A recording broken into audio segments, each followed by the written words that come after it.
Le beau temps revient, mon énergie aussi, alors c'est le moment de faire le point. Hello, moi c'est Céleste, je suis illustratrice et je vous emmène dans mes aventures pour essayer de vivre de mon travail de dessin et de vidéo. C'est parti!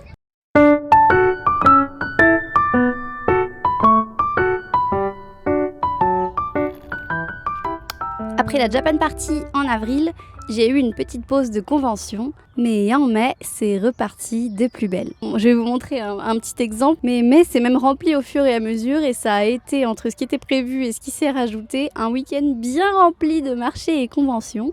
Pour ceux qui se demandent, les conventions, c'est comme des marchés de créateurs, mais beaucoup plus axés sur un univers pop culture, geek, voire manga Japon. C'est de plus ou moins grande taille et c'est ma principale source de revenus pour le moment.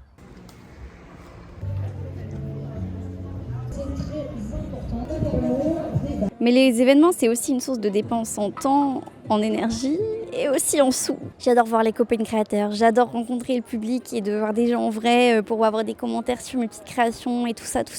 Enfin, pouvoir montrer ses dessins en vrai, c'est chouette. Mais pour le temps et l'investissement que c'est, ça peut aussi être rentable.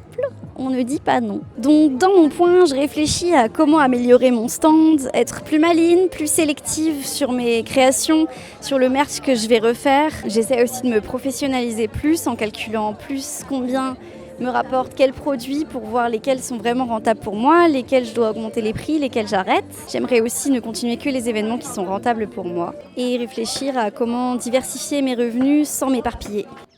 Et à force de faire des conventions, d'en parler avec d'autres et de passer des heures à mon stand à réfléchir à ma vie et à mes objectifs, du coup, j'ai eu des idées.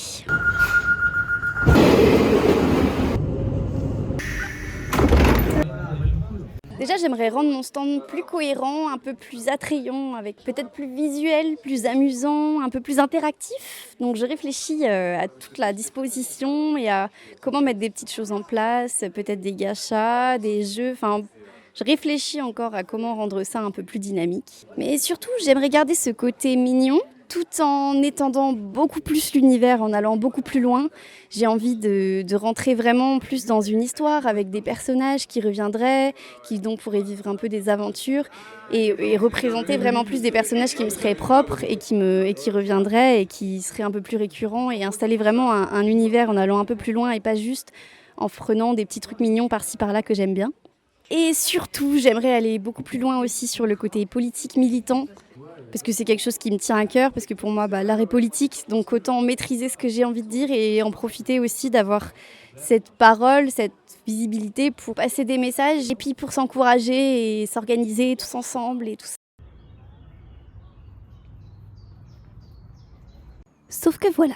Pour faire tout ça, faut que je lise plus, que je me forme plus pour pas vous raconter trop de bêtises. Et je sais pas encore comment, mais j'aimerais vous emmener avec moi. Que je trouve un rythme de travail, peut-être un mode de vie un peu plus sain et en tout cas que j'arrête de scroller autant sur mon téléphone pour avoir des choses à raconter. Et pour ça, je vais commencer plein de quêtes secondaires et je vais vous emmener avec moi. Le but, c'est qu'au milieu de mes déboires autour de l'entrepreneuriat, de l'amélioration de mon stand, de l'optimisation de mes produits, vous me suiviez aussi et qu'on fasse ensemble un bout de chemin sur le fait de se former et de tout ce que ça peut impliquer. Mais aussi que je vous embarque avec moi pour des choses un peu moins sérieuses, comme des vidéos un peu concept, un peu plus bêtes, style une journée sans téléphone, une semaine à 10 000 pas par jour, des trucs un peu débiles, mais qui peuvent être des petites quêtes un peu sympas à faire ensemble. Bref, j'ai très envie de revenir sur YouTube et de vous emmener un peu plus dans mes réflexions et dans mes petites aventures. Et puis bon, faut que j'aille bosser sur mon stand parce que la Japan Tour et la Japan Expo arrivent très très vite. Enfin, le challenge numéro 1, vous le connaissez, c'est de pas vous sortir cette vidéo dans un mois par exemple.